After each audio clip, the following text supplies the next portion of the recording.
في عمق الجنوب الشرقي للجزائر، حيث الشمس لا تغيب عن رمال ورقلة، وحرارة الأرض لا تقل عن حرارة القلوب، ولد حلم اسمه شباب بني ثور.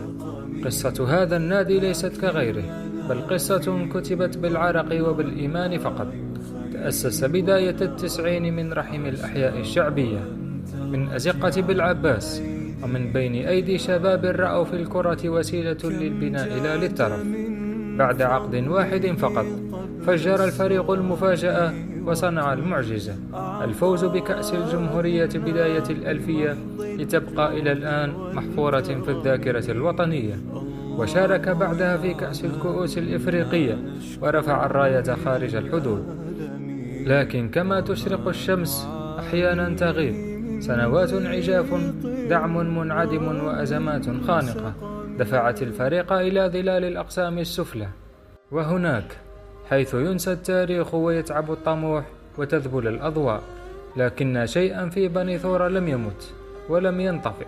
روح التحدي بقيت متقدة، والكبرياء لم ينكسر، وحب القميص أبدا لم يذبل.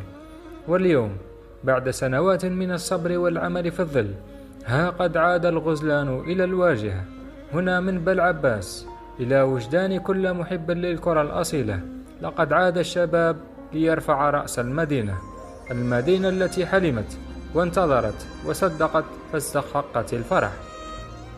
وقد كتبت شعرا بالمناسبة أقول فيه: شباب بني ثور مضى للمجد راجلا، فأنبت الكأس فخرا في ربى الجنوب شلالة. 2000 كان المجد تاجا فوق هامته، والرئيس الراحل سلم الكأس وبارك وأرسل السلام. لكنهم سقطوا والدهر قد جار بهم، لكنهم ما خانوا العهد ولم يكن ميالا. واليوم عادوا وها الدور يصفق لهم، صعودهم بعد الأرقام صار إعجالا.